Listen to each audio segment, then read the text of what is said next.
Bom dia a todo mundo, sejam bem-vindos a mais uma reunião pública da nossa casa, Associação Espírita Discípulos de Allan Kardec. Hoje, o nosso estudo da manhã de hoje está a cargo do Robinson, que vai falar sobre evoluir sempre em direção ao amor. Mas antes disso, nós vamos fazer uma página introdutória, uma ambientação do livro Caminho, Verdade e Vida, pelo Espírito Emmanuel, psicografado por Francisco Campos Xavier, que faz aniversário hoje. Hoje é a data de nascimento de Chico. Então a lição é 77, que diz: convém refletir.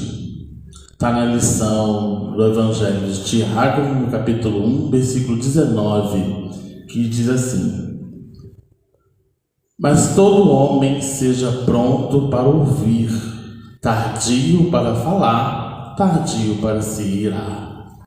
E aí nós vamos às considerações de Emmanuel sobre a página. Analisar, refletir, ponderar são modalidades do ato de ouvir. É indispensável que a criatura seja sempre disposta a identificar o sentido das vozes, sugestões e situações que a rodeiam. Sem observação, é impossível executar a mais simples tarefa no ministério do bem. Somente após ouvir com atenção, pode o homem falar de modo edificante na estrada evolutiva. Quem ouve aprende, quem fala doutrina. Um guarda, outro espalha. Só aquele que guarda na boa experiência espalha com êxito. O conselho do apóstolo é, portanto, de imorredura oportunidade. E forçoso é convir que, se o homem deve ser pronto nas observações e comedido nas palavras, deve ser tardio em irar-se. Certo, o caminho humano oferece diariamente variados motivos à ação energética.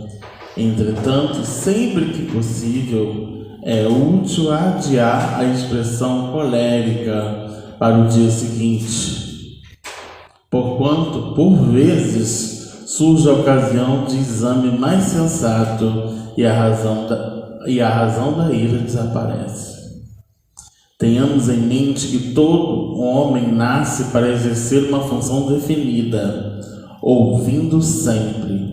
Pode estar certo de que atingirá serenamente os fins a que se destina, mas, falando, é possível que abandone o esforço ao meio, e irando-se, provavelmente não realizará coisa alguma.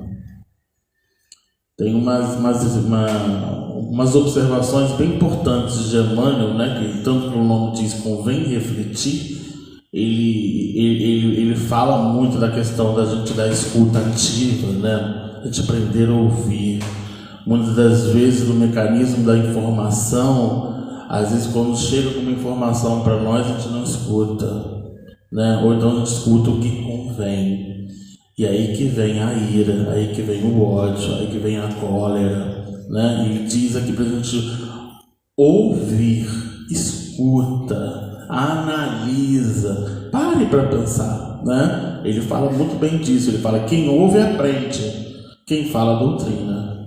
E a gente só fala aquilo que nós ouvimos bem, A questão dessa escuta ativa, a fala sensível. Muitas das vezes a gente vai tanto no imediatismo, tanto no impacto das informações, nossas informações hoje é tudo muito ágil, Tudo muito automático, a gente recebe muita coisa ao mesmo tempo, O WhatsApp está ali, a gente sabe das informações até antes dos noticiários, que antigamente não tinha isso. O Robinson vai falar muito disso hoje, de evolução.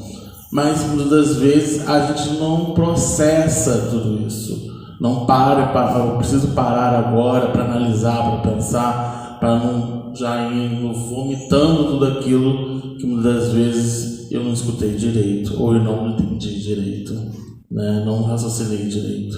E aí quando ele fala da ira, ele justamente assim, a ira, quando a gente fala, é justamente ao contrário, é o ato impensado. Você faz um ato impensado. Então você joga toda uma carga de energia. Não é uma energia boa e que vem toda para você mesmo. Você está fazendo mal para você mesmo. Então, e justamente por falta de ouvir, por falta de analisar, por falta de observar, convém eu gastar tanta energia ruim para mim mesma, sendo que eu estou buscando a melhoria? Preciso ouvir mais, preciso analisar mais. Então, o esclarecimento de Emmanuel hoje é trazendo à tona para a gente que analise os fatos, né? Observe o tema que está sendo adequado, toda a fala que está sendo trabalhada com a gente, para que a gente possa observar de que eu posso fazer de útil com esse material, com todo esse arsenal que a gente recebe do Evangelho, né? O que a gente pode fazer de útil com todo esse material? Aprendamos a ouvir.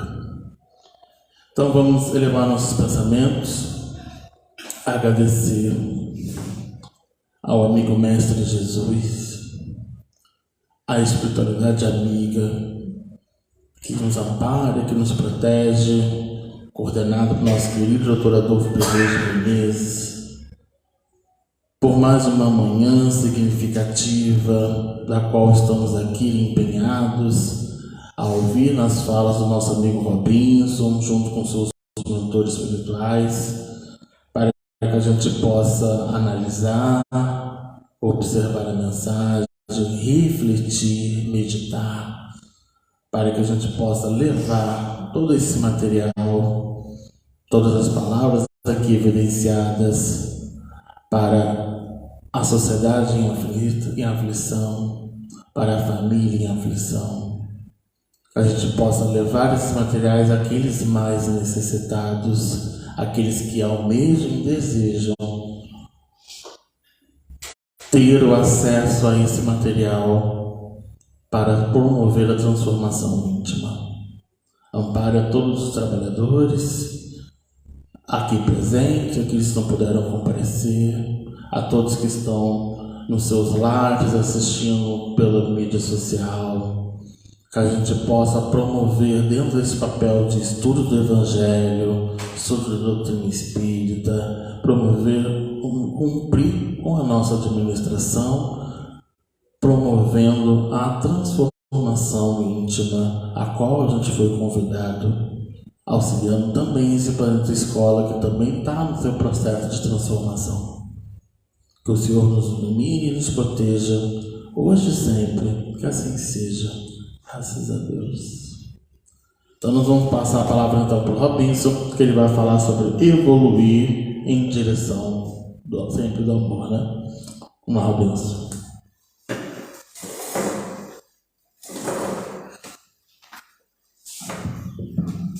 Bom dia a todos, que a paz do Divino Mestre Jesus esteja nos nossos corações agora e sempre. Felipe já anunciou o tema, né? Então nós vamos falar um pouco da nossa evolução, desde os nossos primórdios, nossos princípios até os dias atuais, e se nós realmente estamos conseguindo evoluir na direção do amor que Jesus nos ensinou.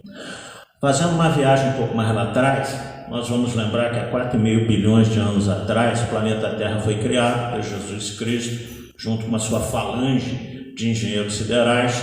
Então aquela nebulosa que gravitava no espaço foi se condensando ao longo de milhares e milhares e milhares de anos, até tomar a forma material que nós conhecemos.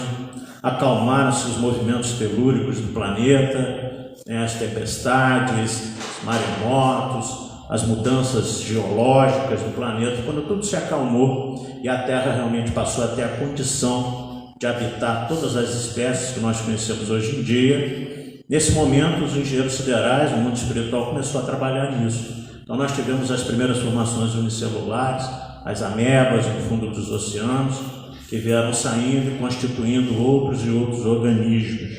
Se nós formos ver a gênese bíblica, mais na visão do codificador Allan Kardec, no seu livro intitulado, inclusive, a Gênese do capítulo 10, ele nos fala que essa formação primária dos seres vivos, houve um tempo em que não existiam nem os animais, e tudo isso foi aparecendo gradativamente. Obviamente não a partir de um único ser, porque senão não teríamos tanta diversidade de animais como nós temos na face da Terra. Então foram casais, segundo a teoria do codificador, foram casais que foram aparecendo também em diversos pontos do planeta diferenciados. Por isso nós temos uma espécie infinita desses animais.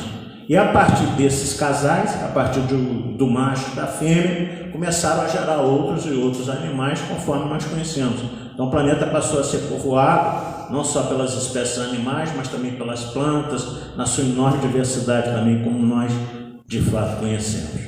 Bom, aí Deus, conforme está na Gênese Bíblica, capítulo 1, se vocês forem pesquisar toda ela lá, vocês vão ver que Deus diz, bom, então é a hora agora da gente criar o homem à nossa imagem e semelhança. Então vamos criar o homem à nossa imagem e semelhança, e os criou. Está na Gênese, homem e mulher, no mesmo instante. Então nós temos aquelas teorias da criação do Adão e Eva, a partir do que é uma simbologia da criação também da espécie humana, né, para que pudessem gerar outros seres assim. Por que a imagem e semelhança de Deus? Nós somos a imagem e semelhança de Deus porque nós somos criados seres espirituais e portadores de raciocínio. É isso que nos diferencia de todas as outras espécies que Deus criou. Então surgiu um momento no planeta que era propício à criação disso. Mas nós vamos voltar um pouquinho mais na história e nós vamos ver que os primeiros seres que depois se tornaram os humanoides e depois se tornaram a espécie humana são os seres primitivos da caverna.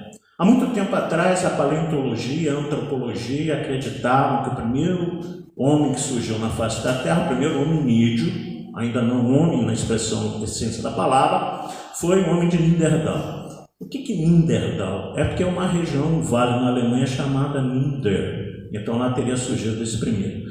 Depois, a própria paleontologia, junto com a antropologia, descobriu não, o homem de Neandertal não era o mais antigo. E aí descobriram o homem de Java, que tinha um cérebro muito pequenininho, muito parecido com um símio, muito parecido até com um chimpanzé, com uma mandíbula maior. E esse homem de Java, bom, então ele é mais antigo que o homem de Neandertal. Poxa, mas agora descobriram o homem de Pequim, nas cercanias ali de Pequim mesmo, na China. Ah, mas tem um Australopithecus, que é mais antigo. A ciência é assim, não tem jeito, a ciência é progressiva. Embora tenha esse nome Australopithecus, a gente imagina que é da Austrália, mas não, é da África, é da Zâmbia, da Tanzânia, do Quênia. Então se descobriu essas ossadas lá, e esse homem passou a ser considerado então o hominídeo mais antigo da espécie humana. Mas eram seres extremamente primitivos, como o próprio nome está dizendo. Eles lutavam apenas pela sua sobrevivência, caçando, guerreando com outros grupamentos, protegendo das intempéries, que o planeta naquela época ainda era bastante instável também. Hoje nós vemos esses maremotos, esses furacões, tufões, naquela época era muito pior ainda. Bom, então, aí nós vamos para Emmanuel no livro A Caminho da Luz, esse livro fantástico, que no capítulo 2, A Grande Transição, Emmanuel nos assevera sobre a vida orgânica, que esses antropóides das cavernas, eles se esparramavam por vários pontos do planeta. E eles sofreram uma elaboração espiritual. Os espíritos começaram a trabalhar nesses hominídeos para que pudessem então receber o espírito humano. É fantástico isso no livro A Caminho da Luz. Então, no momento em que eles começaram a trabalhar no nome do Silex, mas nós temos vários outros hominídeos, por que Silex? Porque Silex já eram os hominídeos que conseguiam trabalhar a rocha, a pedra, fazer ferramentas. Então eles já estavam mais próximos daquilo que se tornaria depois a espécie humana. E os espíritos começaram a elaborar nessas espécies hominídeos como seria então a implantação do espírito humano. Então, ou seja, nada é por acaso, nada acontece de uma hora para outra. Então foram laboratórios de experiência durante milhares e milhares de anos, até que nesses hominídeos, né? Aí nós tivemos vários outros, tivemos o Homo erectus, que foi quando nós passamos a andar nas duas pernas, né? Nos equilibrarmos melhor. Depois nós tivemos vários como de Java, Pequim, Australopithecus, e aí tivemos o Homo silex, e depois nós tivemos o Homem sapiens, que era aquele que já começava a raciocinar, o Homem sapiens, e assim sucessivamente. Quem gosta de antropologia, consulta lá depois que vocês vão ver essa evolução da espécie, e é muito maior do que isso que a gente imagina. Charles Darwin já acreditava nas suas pesquisas da evolução das espécies da sua natureza, inclusive teve no Brasil, na Amazônia, né? pesquisando os seres aqui. Então, essa teoria, diz Kardec, é a teoria mais em acordo, a hipótese mais aceitável de que nós viemos evoluindo através dos signos, até nos tornarmos hominídeos, e finalmente, aí Deus chegou à conclusão que agora era a hora de criar a espécie humana.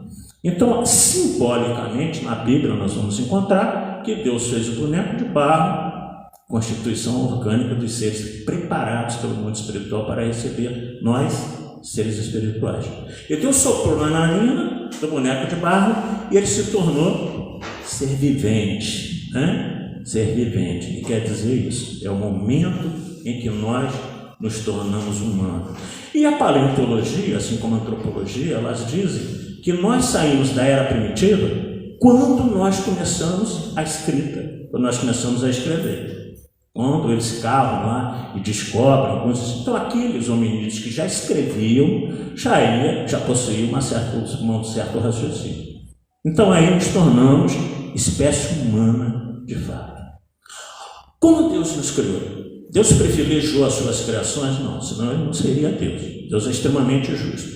Estão 115 no Livro dos Espíritos, quando ele pergunta aos amigos espirituais, Kardec: os homens terão sido criados, uns bons e outros maus? Resposta dos espíritos superiores: não. Deus criou a todos os espíritos simples e ignorantes.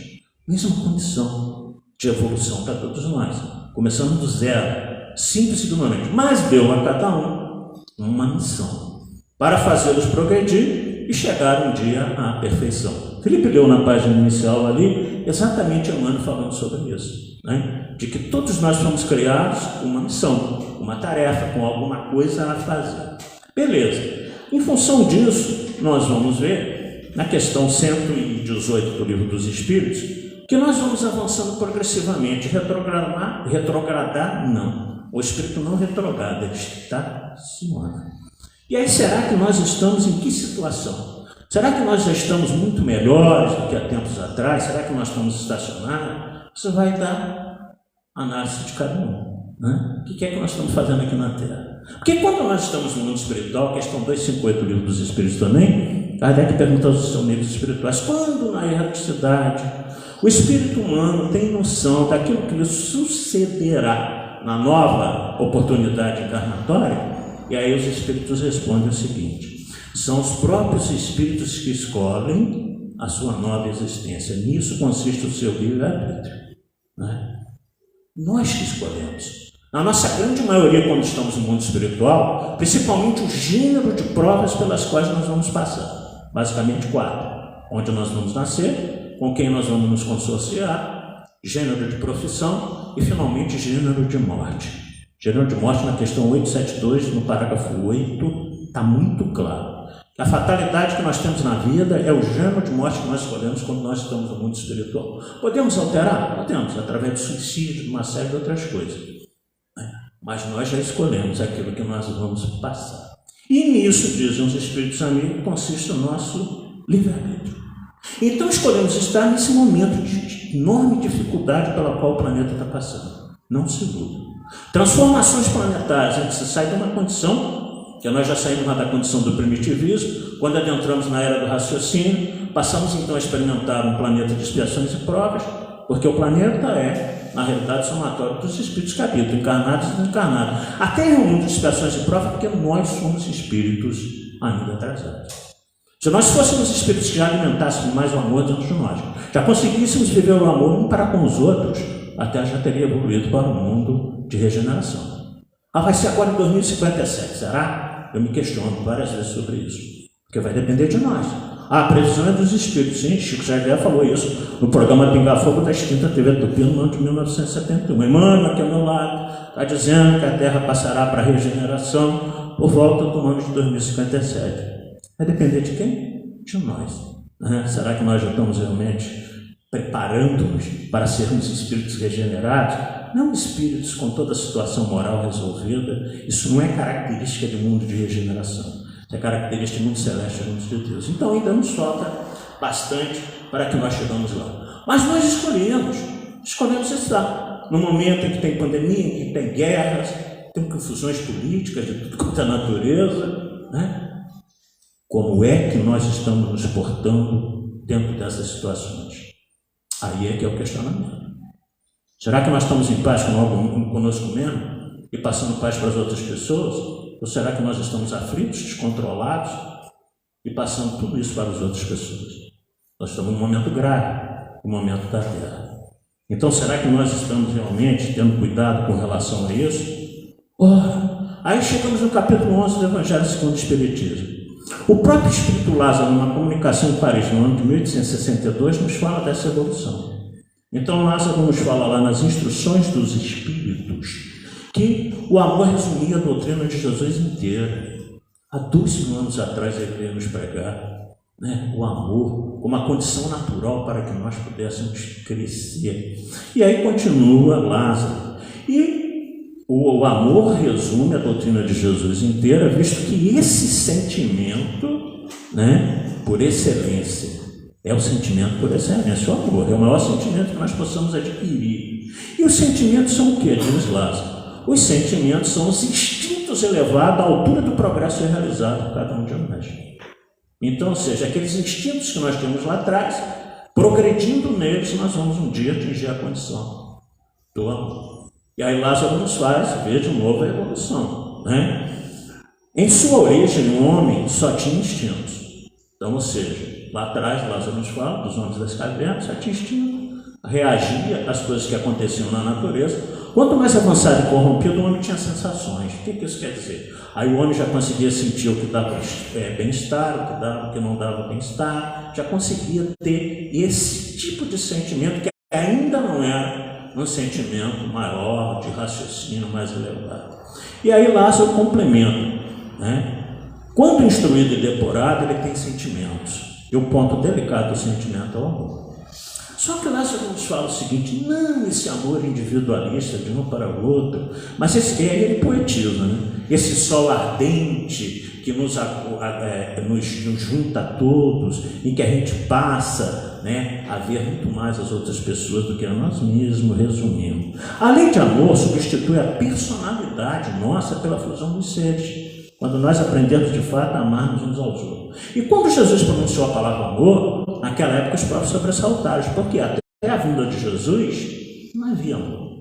Até a vinda de Jesus era pena de talião, era dente por dente, olho por olho. Você fez comigo, eu te devolvo do mesmo jeito que você fez. Era isso que era ensinado no Antigo Testamento de Moisés, principalmente na lei de Levítico.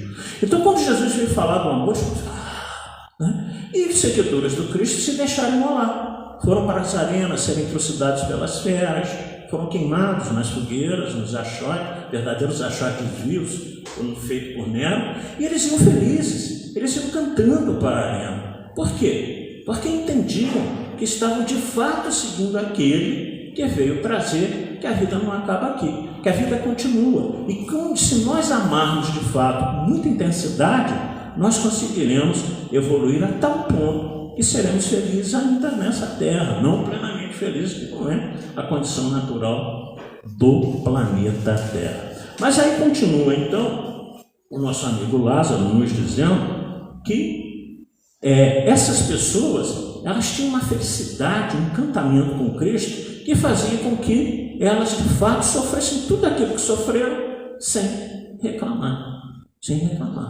E nós, 2.000 anos depois do Cristo, como a gente reclama das coisas, né? Como a gente não aceita algumas provações, algumas coisas pelas quais que nós temos que passar, como nos desequilibramos, quando, né? Eu me lembro de São Bento de Núrcia, que nasceu em Núrcia, na Itália. São Bento, ele fundou o mosteiro beneditino, e que os monges que lá frequentavam tinham várias régulas ou regras. E eu, quando li essas regras todas do monge do mosteiro beneditino, eu me surpreendi com a regra de número 34. A regra de número 34. E São Bento escreveu nela: é proibido resmungar. Monge que resmungava era expulso do mosteiro. Não fazia mais parte do mosteiro. Imagina se isso pega, né? Se isso vale para nós hoje em dia, né? É proibido resmungar. Ainda bem que nenhum de nós aqui mais faz isso, não? A gente não resmunga mais de nada, não é verdade? Antes fosse. Bom, e aí, o maior mandamento, os fariseus, tendo sabido que ele tapara a boca aos saduceus, vieram questionar ele, né? Vamos pegar ele. Falou, mestre, qual é o maior mandamento da lei de Deus? Curiosamente, era um doutor da lei. Fariseu, doutor da lei. Ele deveria saber qual era o maior mandamento da lei de Deus. Explico. Aí Jesus diz para ele o seguinte, está em Mateus capítulo 22, versículo 34 a 40. Você quer saber qual é o maior mandamento da lei de Deus? Tipo assim, vou te lembrar, já que você esqueceu. Amarás o Senhor teu Deus de todo o teu coração, com toda a tua alma, com todo o teu sentimento. Esse é o primeiro. Mas tem um segundo semelhante a esse primeiro. Amarás ao teu próximo como a ti mesmo. Aí está resumida toda a lei dos profetas. Eu achei essa frase fantástica. Eu demorei a entender ela, né? Porque ainda tem algumas limitações. Aí está resumida toda a lei dos profetas. Amar a Deus sobre todas as coisas, já falei isso aqui em outra oportunidade. Você cumpre os 3 primeiros mandamentos que Moisés recebeu no Monte Sinai, Êxodo capítulo 20. Se você amar ao próximo como a si mesmo, 4º mandamento da lei de Deus. Lembra-te de honrar a vosso pai e a vossa mãe, a fim de viver de longo tempo na terra que o Senhor vosso Deus vos dará. Tradução das Bíblias novas que vocês compram aí. Honrai a vosso pai e a vossa mãe. A Bíblia de Jerusalém, o mandamento é desse tamanho. Assim como o primeiro mandamento, eu sou o Senhor teu Deus que vos tirei da terra de escravidão, não façais imagens de quem é acima do céu, abaixo da terra, não adorarás, não lhe prestarás culto. É meia página da Bíblia. Bíblia moderna, amar a Deus sobre todas as coisas. Mas tudo bem. Então o que importa é que aí está resumida toda a lei dos profetas, amar a Deus e amar ao próximo. Amar a Deus cumpre os 3, amar ao próximo cumpre do 4º até o 10º. A sabedoria do Cristo. Então Cristo pede que amando a Deus e ao próximo, cumpre os 10 mandamentos. Será que ele resumiu os 10 em 2? Amar a Deus e ao próximo? Eu costumo dizer que ele resumiu um só. Amar a Deus e ao próximo, ele está pedindo o quê? Amigos. E a gente não consegue. Como o Felipe falou na página. Muitos de nós ainda guardamos ressentimento, ódio, rancor contra outras pessoas. Criticamos, condenamos, se pudessem prendermos. Então demonstra que a gente ainda não entendeu. A gente ainda não pratica esses mandamentos como deveríamos, como ele nos ensinou, há tanto tempo atrás. Ora, por que Jesus na realidade não estava ensinando o doutor da lei, estava relembrando? Porque amar a Deus sobre todas as coisas está no livro de Deuteronômio, capítulo 6, versículo 5. Como o doutor da lei, ele devia saber, porque ele pregava isso nas sinagogas e no templo de Jerusalém. Amar ao próximo como a si mesmo está no livro de Moisés, Levítico, capítulo 19, versículo 18. O doutor da lei não devia perguntar a Jesus, ele devia saber, Ele devia saber. Beleza. Mas então Jesus nos fala desse amor. O que João nos fala no livro fantástico que eu li e reli algumas vezes? Amor imbatível. O amor é a substância criadora e mantenedora do universo. Constituído por essência divina, é um tesouro que quanto mais se divide, mais se multiplica. Vai de encontro à matemática. Porque quanto mais se divide, mais se multiplica. Só o amor é capaz disso. Só o amor é capaz de contar a matemática. E se enriquece à medida que se reparte. Mais se agiganta na razão que mais se doa.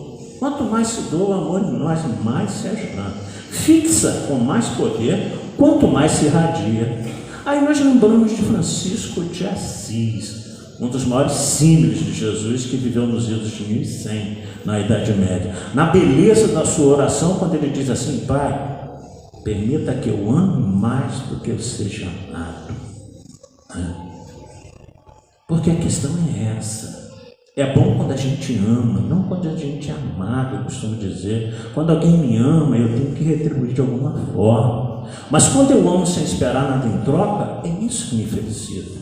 É isso que me faz crescer. Mas a gente fica aí, ninguém me ama, ninguém me quer. Ama os outros de você, porque você tem que esperar que alguém te ame.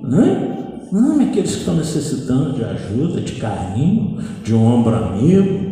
E Joana continua nos dizendo, assim como o ar, isso aqui, a Joana é muito poética, Assim como o ar é indispensável para a existência orgânica, se a gente não respirar, a gente morre, o amor é o oxigênio para a alma. Então, ou seja, quem ama está oxigenando a sua alma o tempo todo, Sem o qual a mesma se enfraquece e perde o sentido de viver. Quem não ama desanima da vida.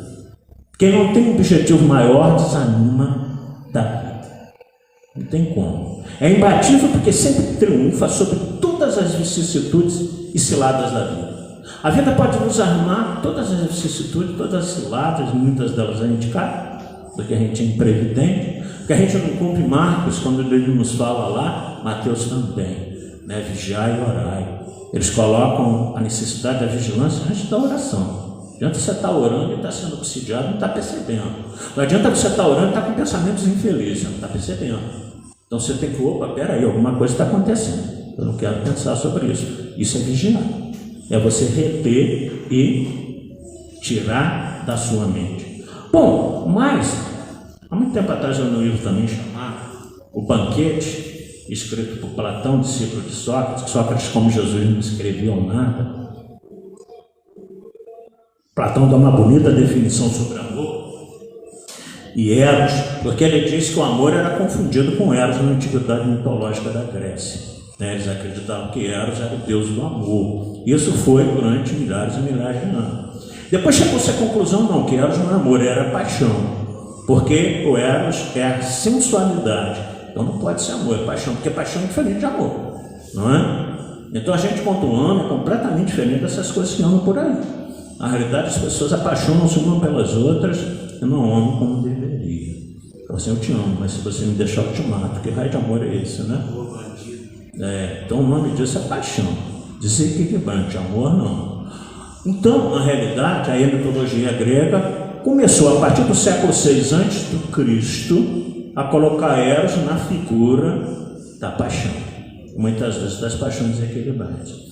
Só que na Grécia Antiga, os romanos colocaram a figura do Eros como um jovenzinho, depois os gregos transformaram ele numa criancinha, bonitinha, cabelinho encaracolado, com asinhas, com arco e flecha, que flechava os corações apaixonados. É por isso que o amor dói, você já leva uma flechada no meio do coração. Então, na realidade, isso são paixões desequilibrantes, não é amor. Amor verdadeiro, você ama a pessoa do jeito que ela é, não do jeito que você gostaria que ela fosse. Amor verdadeiro nos ensina a perdoar as faltas que cometem contra nós, por mais graves que sejam. A gente ainda não conseguiu entender isso, mas daqui a pouco eu vou contar uma historinha para vocês que guarda relação com isso. Ora, então, ficou bem caracterizado que Eros, na realidade, não seria amor, mas seria paixão. Milton Boechat, num livro muito interessante, chamado Ide Pregai, Milton Boechat nos coloca que as paixões não devem ser canceladas, porque ela tem o seu lado bom. Qual é o lado bom de uma paixão? Os cientistas que estão há 20, 30 anos nos laboratórios pesquisando a cura do câncer, da AIDS, eles são apaixonados por aquele trabalho. Essa é uma paixão boa, que eles dedicam a vida inteira a um trabalho edificante. Qualquer um que seja apaixonado por aquilo que faz um bem, de coisas boas, é uma coisa edificante. Então essa paixão é boa. E Milton Boechat diz que mesmo as paixões desequilibradas, elas devem ser canalizadas para o amor, onde renderão frutos de trabalho no bem. Então, ou seja, o que nós precisamos é isso, entendeu? Peraí, eu estou apaixonado, mas não é isso, eu preciso amar. E quando eu amo, na realidade eu me desprendo de uma série de sentimentos que guardam mais relação com a paixão.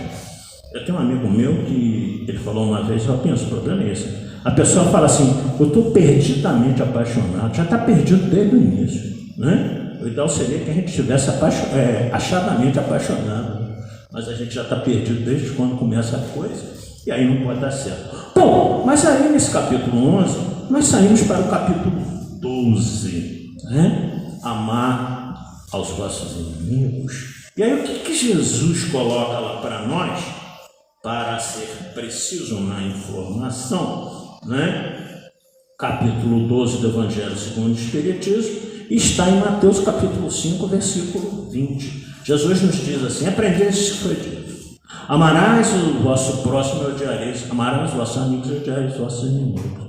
Eu, porém, vos digo. Aí ele está reformando a lei de Moisés.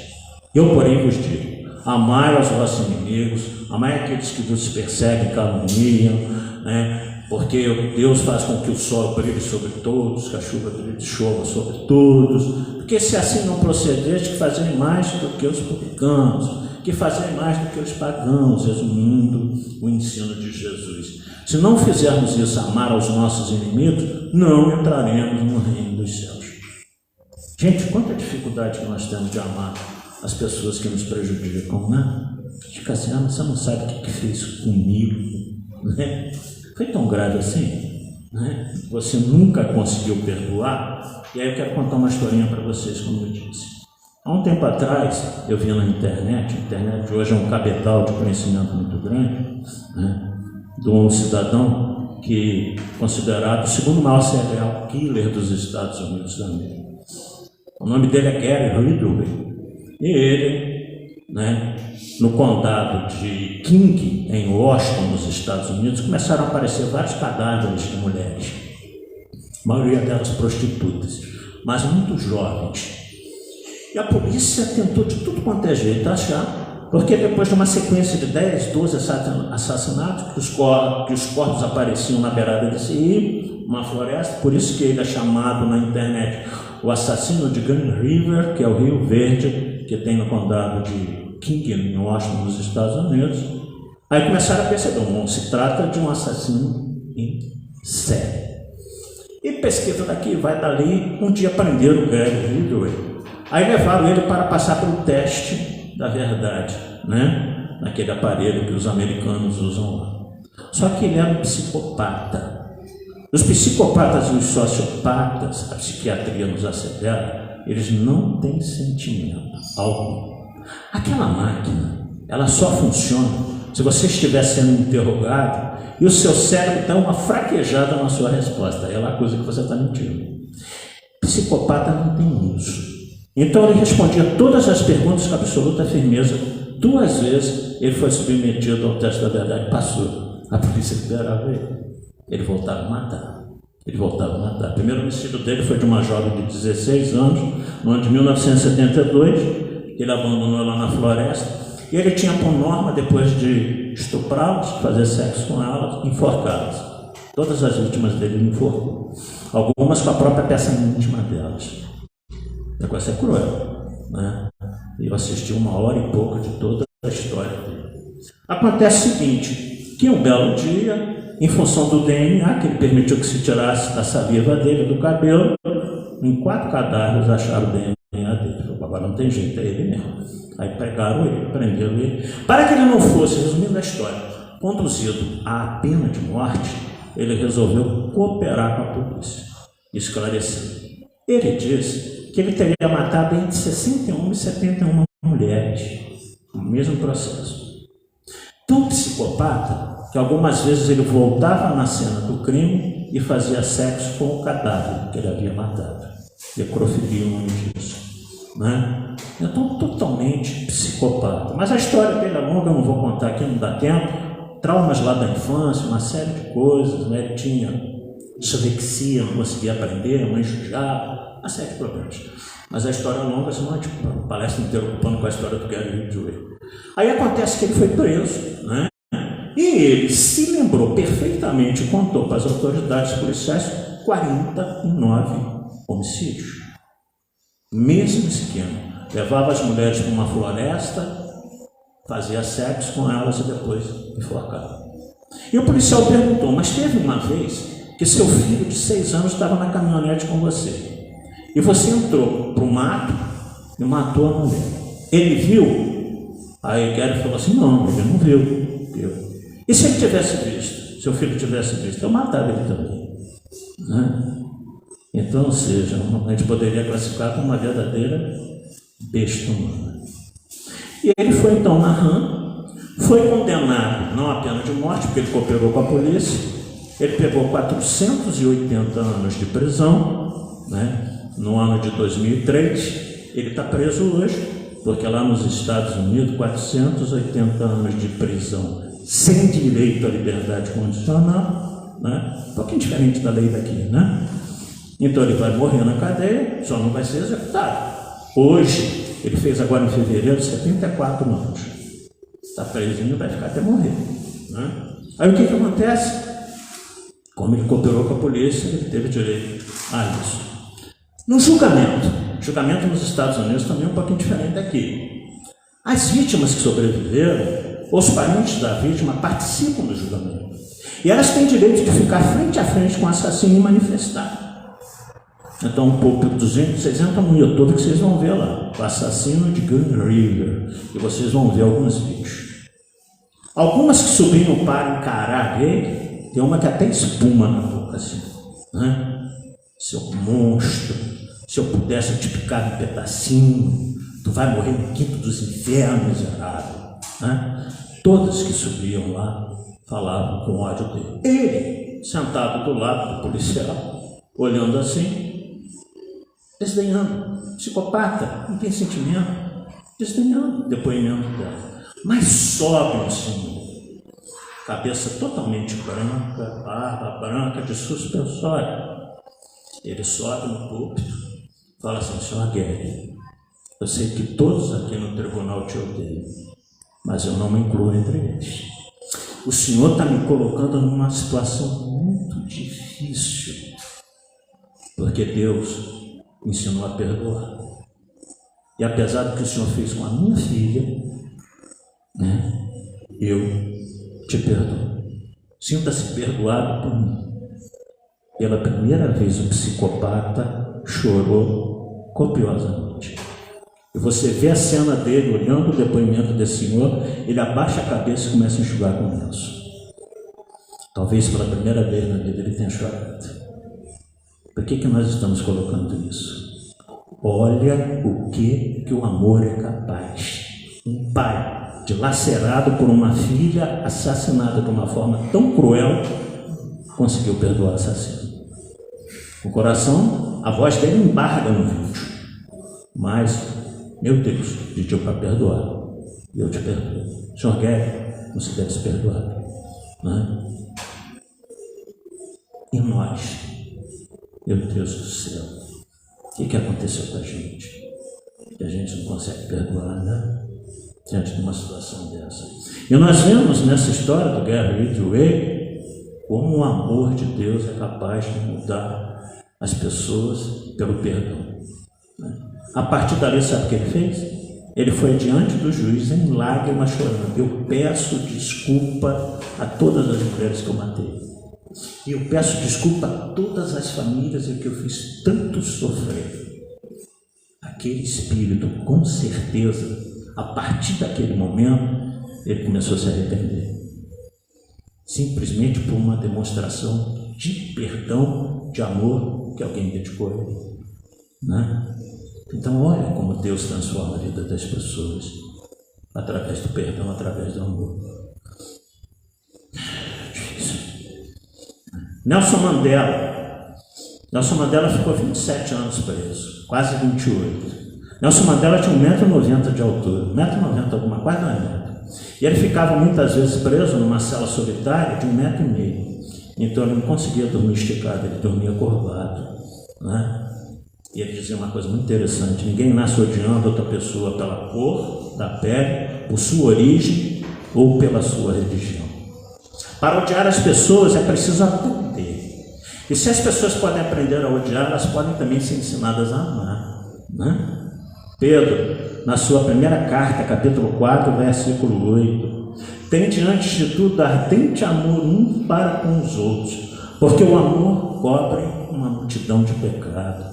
Mahatma Gandhi: se um único homem alcançar a mais elevada qualidade do amor, um único homem alcançar a mais elevada qualidade do amor, isso será suficiente para neutralizar o ódio de milhões.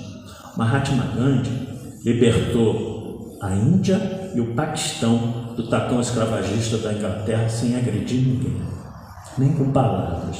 Os soldados ingleses batiam nos indianos até matar. Eles não reagiam, porque Gandhi ensinava a não reagir ao ódio, mas agir no amor. Uma vez o repórter perguntou: Gandhi, você é contra a violência? Eu falei: não. Toda vez que me posiciono contra alguma coisa, aprendamos com isso. Toda vez que nós nos posicionamos contra alguma coisa, negativa aquela ação. Eu sou a favor da paz. Bem diferente, né? Então o que nós precisamos é a favor das coisas boas, não contra as coisas ruins, né? A gente vê tanta coisa na internet, a gente fala: meu Deus do céu, procuramos nos posicionar melhor. Às vezes a gente deixa levar, às vezes a gente replica uma coisa, depois fala assim: meu Deus do céu, para que eu repliquei? Agora não dá mais para que eu já paguei, não dá mais, né? Então a gente deveria pensar muito antes de espalhar coisas que não promovem ninguém, que não fazem o bem a ninguém, né? O medo de amar é muito maior do que parece no organismo social. Jonah Jones ainda falando no livro Amor Imbatível Meu. Olha com relação àquilo que eu falei para vocês, quando a gente espera ser amado ao invés de amar. Toda vez que alguém exige ser amado, meu Deus do céu, demonstra desconhecimento das possibilidades que lhe dormem em latência e afirma os conflitos de que se vê objeto. Então Joana diz que todo mundo que quer ser amado, que existe ser amado, tem conflito. Tem conflito consigo mesmo. Porque o bom não é isso. Eu não posso colocar a minha felicidade na dependência do amor de alguém por mim. Nem de nada. Se eu digo que a minha felicidade está numa casa, está num carro, está em alguém que me ama, eu estou perdido. Porque a hora que isso acabar eu vou me tornar infeliz, eu vou perder a minha condição de amar. Não. Então o amor é uma conquista interior. Joana nos fala isso.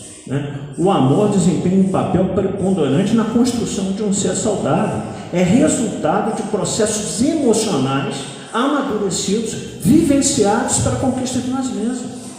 Então ninguém é capaz de implantar o amor em nós mesmos, a não ser nós. Ninguém é capaz. Então o que a gente precisa é pensar um pouco mais. Antes da gente ofender alguém, antes da gente humilhar, antes da gente fazer essas coisas tão ruins com as pessoas, aprender que não é por aí. Verdadeiramente amor, Joana de Anjos nos fala. O amor, ele é luz permanente no cérebro e paz contínua no coração. Quando a gente ama, a gente consegue conquistar essas coisas, Ontem eu estava vendo um videozinho curto, a gente chama de corte na internet, do Haroldo Dutra Dias. Então a gente tem essa péssima pretensão de achar que o Espiritismo vai resolver todos os problemas da humanidade, que o Espiritismo é a única, melhor religião para mudar as pessoas. O Haroldo fazia uma pergunta seguinte: qual é o objetivo do Espiritismo? Qual é o objetivo do Espiritismo? Pausa para beber água. O Haroldo dizia: com certeza a maioria das pessoas vão responder: o objetivo do Espiritismo é tornar as pessoas espíritas. Resolve? É por aí o caminho? Aí ele diz com muita propriedade: eu conheço muitos espíritas maus, pessoa má mesmo. Conheço muitos espíritas bons, pessoas boas mesmo. Então a questão é ser espírita? Não. A questão é ser homem de bem. A questão é ser homem, aqui generalizando, homem e mulher, A questão é se tornar um homem que pratica o bem, Porque dizer com muita propriedade, nada disso é importante, qual a profissão da pessoa? Isso não interessa. Qual é o time de futebol que a pessoa torce? Não tem importância nenhuma, Qual é o partido político que essa pessoa simpatiza? Não interessa de jeito nenhum. Qual é a religião que essa pessoa segue? Aí que não interessa mesmo. Aí que não interessa mesmo qual a religião. Você é um homem de bem? É isso que importa. As coisas que você faz promovem o bem? Quantas pessoas você ajuda?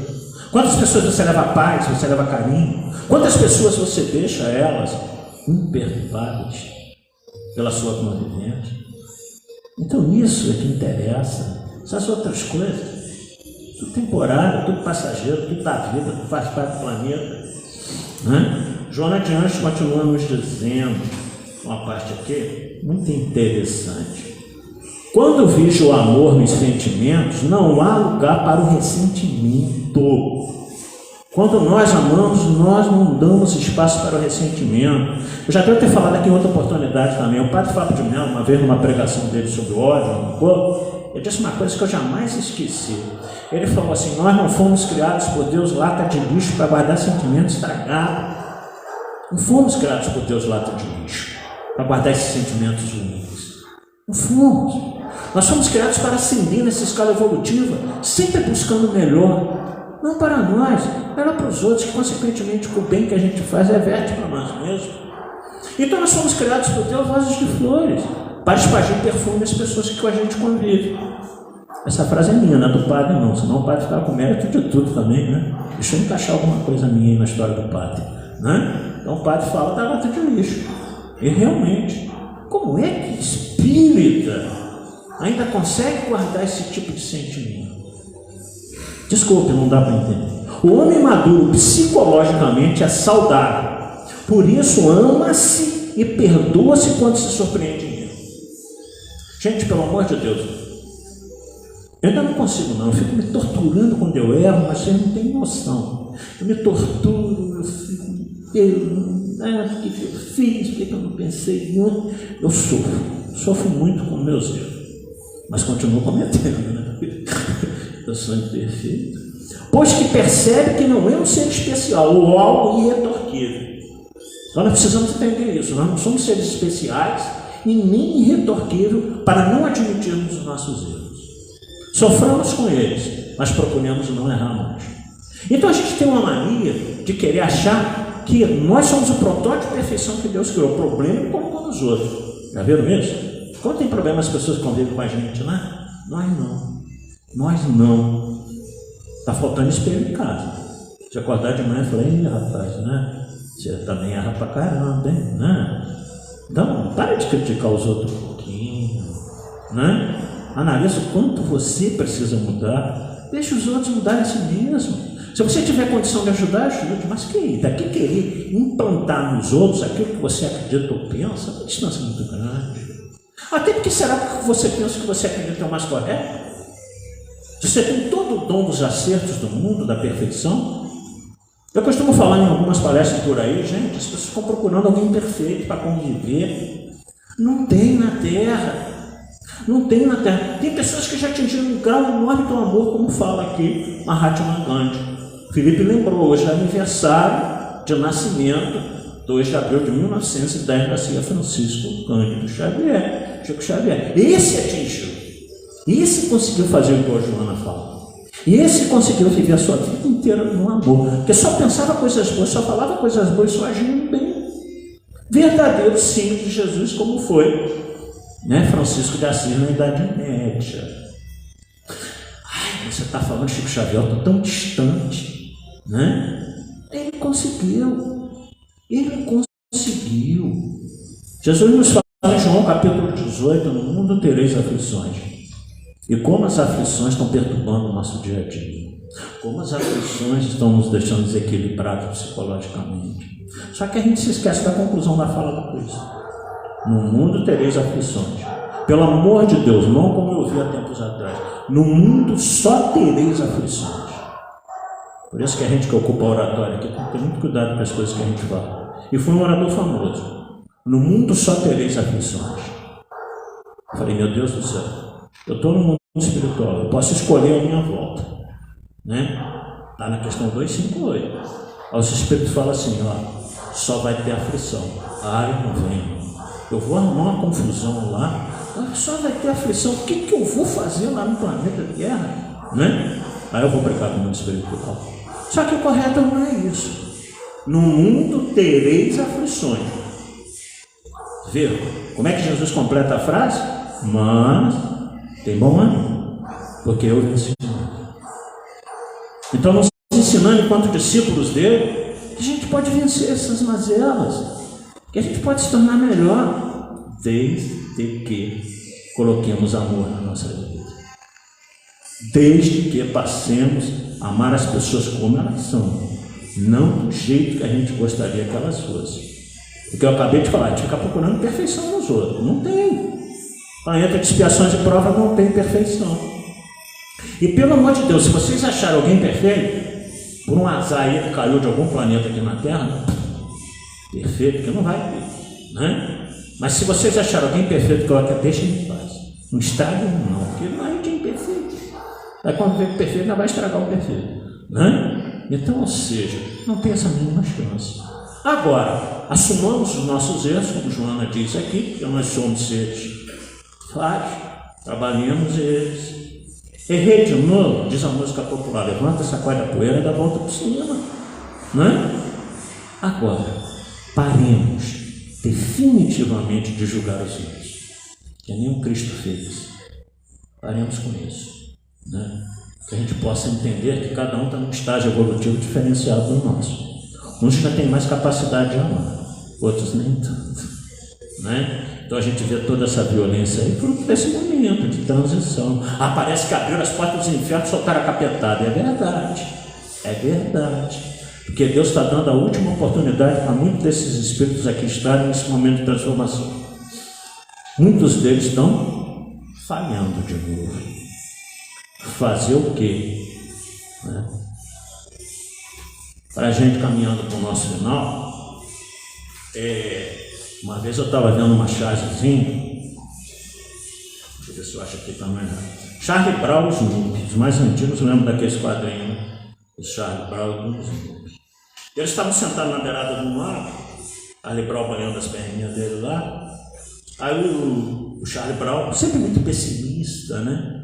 Como muitas pessoas são, sempre vendo o lado negativo da vida. O Snoopy não, o Snoopy sempre mais otimista. E Charlie Brown virou para o Snoopy e falou assim: Snoopy, um dia nós vamos morrer, né? Aí o Snoopy virou para ele: sim, mas todos os outros dias não. Então, ou seja, nos dias que nós não vamos morrer, que a gente possa ser um pouco mais otimista, que a gente possa ter um pouco mais de fé, que a gente possa conviver um pouco mais fraternalmente com as pessoas, que a gente possa tentar amar-nos uns aos outros, conforme nos ensinou Jesus, e meus discípulos serão reconhecidos por isso. Então ninguém sabe o dia de cada um de nós, ainda bem. A gente pode ter uma certa intuição, mas a gente não sabe o dia. Então, enquanto nós estamos aqui, como dizem o Snoopy, façamos valer a pena a nossa vida. Façamos realmente com que essa encarnação seja proveitosa. Procurando ser o quê? Procurando isso, ser mais tranquilo, mais otimistas, né? Para que a gente possa realmente merecer essa oportunidade que Deus tem nos dado. Então a gente sabe que Joana de Anjos nos fala que o medo de amar na sociedade é pelas decepções que muitas vezes nós já tivemos. Mas com esse amor dual, individual. Poxa, eu amei tanta pessoa, me traiu. Eu amei tanto não sei quem, me decepcionou. Amava tanto meu amigo, né? Nossa, precisa ver o que ele fez comigo. Então por quê? Nós estamos, como diz ela, infelizes por causa disso. Aí depois adquirimos uma coisa chamada medo de amar. Não vou amar mais ninguém, não vou amar mais nada, não vou amar nenhuma instituição de não sei o quê, porque me decepcionei lá com todo mundo. Não é por aí o caminho. Essas decepções devem ficar ao longo da nossa estrada da vida como experiências. Há dois móveis que movem a nossa vida. Eu tenho dito isso muito por aí. Tudo que nos acontece guarda relação com dois móveis. Ou porque é necessário, ou porque nós merecemos. Nas duas polaridades. Eu estou passando por um problema, estou sofrendo, né? Eu sofri uma desilusão amorosa, eu sofri uma desilusão com um amigo, o que quer que seja. Mereci, necessito, né? Minha vida está muito ruim. Necessito, mereço. Não, está tudo bem. Nossa, eu estou feliz à beça. Eu necessito e eu mereço. Todas as duas polaridades, tanto as ruins quanto as boas, se resumem numa única coisa que a gente deveria guardar. Tudo isso é aprendizado. Tudo isso é aprendizado. Quer seja as coisas boas que a gente não guarda, né? Porque a gente deveria dizer todo dia: meu Deus do céu, como o dia de ontem foi bom. Eu passei sem dor. Como o dia de não sei o quê, né? Poxa, como aquele final de semana foi bom. A gente não lembra. Agora a gente só lembra de que, nossa, ontem o dia foi péssimo, né? Nossa, isso não é aquilo, eu tive um problema. A gente guarda as coisas ruins. E quando a gente guarda as coisas ruins, nos alimentamos disso. E ficamos, né? A gente pensa que o mundo está abandonado. Tá não, os espíritos estão lendo. A gente pensa que o Brasil está abandonado. Tá não. Desde quando foi descoberto por Pedro Álvares Cabral a caravana de Eli, Uliel, que Jesus designou ele para tomar conta do Brasil, que nós chamamos de Ismael, acompanha tudo. Ele sabe do roubo do ouro, da coroa portuguesa, do pau-brasil. Ele acompanhou tudo. Por que ele deixou? Livre-arbítrio de cada um. Ele não vai interferir. Cada um vai ser responsável por aquilo que fez. Ele acompanhou os desmandos do Império. Ele acompanhou os desmandos a partir da República. Ele acompanha tudo o que está acontecendo até hoje. Por que ele deixa? Livre-arbítrio de cada um de nós. Né? E aí as consequências como diz a doutrina espírita, virão para cada um, né? Mas não sou eu que vou julgar essas pessoas, não tenho competência moral para isso. Se nem Cristo julgou dizendo: Pai, perdoai-lhes porque não sabem o que fazem. Então, encerrando, a finalidade da nossa vida é essa, né? Procurar amar, sem se importar com retribuição de qualquer natureza. Muita paz a todos, eu devolvo a palavra para o Filipão.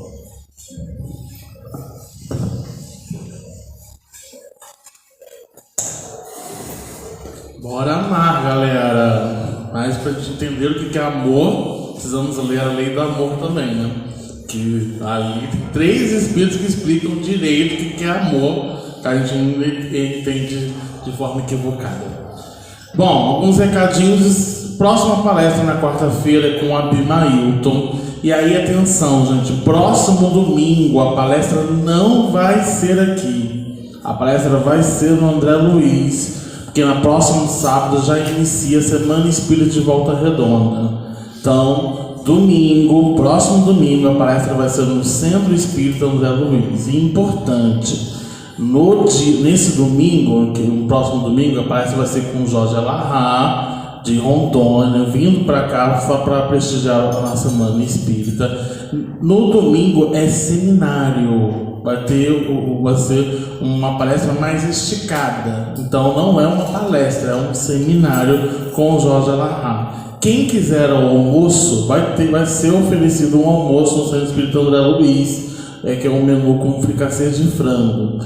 Quem desejar pode reservar já o convite para a organização dessa Casa Espírita Irmã, tá? Mas, Felipe, eu não consigo, queria conversar com alguém, tá? Pode conversar comigo, pode me dar um retorno. Quem está em casa também assistindo, quem queira participar lá, também manda um privado para a gente, que a gente já orienta o pessoal do Centro Espírita André Luiz. Então, lembrando que na próxima semana vai começar a Semana Espírita, e aí a Semana Espírita começa no sábado, com o palestra do Jorge Alahá. Aí no domingo o seminário com ele, né? Na segunda-feira nós vamos ter uma atividade com a Cátia Delgado na Fraternal. Na terça-feira será no Gilfa com o Pedro Lacerda. Na quarta-feira, sem ser essa quarta, a outra, os nossos amigos vão vir para cá. Vão vir para o EDAC com a palestra da Lilian Campos. Então na próxima quarta-feira nós vamos receber amigos de fora participando da nossa Semana Espírita de Volta Redonda. Na quinta-feira vai ser a vez de Dando a Verdade com a Fatinha. Na sexta-feira, no Centro Espírita A Caminho da Luz, a Olímpia de Valença vai estar aqui com a gente. E encerrando a Semana Espírita no final de semana último, né? Nos dias 15 e 16, Alexandre Pereira do Rio de Janeiro. Alexandre vai fazer uma palestra no sábado e, repetindo, domingo é um seminário. Todas as palestras de domingo é seminário, então é um tempo mais prolongado. No Estando da Verdade não vai ter almoço, então quem desejar almoçar, então procura algum entorno também. E a atividade tá tão bacana que nós temos muita atividade em abril. No dia 15 de abril também vai ter uma outra peça de teatro com o tema Brasil, Coração do Mundo, um livro lindíssimo de Humberto de Campos, né? Então quem desejar, convites já à venda. A peça vai ser às 19 horas no Teatro Gacemes. Então, cheio de atividades, anotem, nós estamos divulgando em nossos grupos. Quem não está nos grupos, também entre em contato com a gente sempre divulga as atividades lá no nosso veículo do WhatsApp, né? Também nós temos um canal no Facebook, que é da qual a gente transmite as palestras, e também temos um canal no Instagram, também na qual a gente oferta a divulgação das nossas palestras e as atividades. Então tá tudo lá para que a gente possa conferir, se programar e participar desses eventos. Nós contamos com a participação de vocês.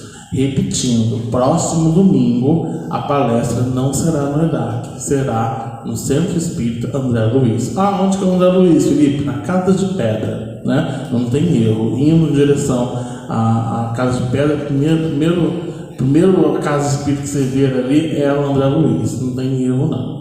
Tá bom? 9 horas também? 9 horas lá também. Lá é 9 horas. Tá? Mas vai ser mais esticado. Vai ter lanche e tal, mas não é uma palestra de 1 hora, não. Vai ser um tempo maior, tá?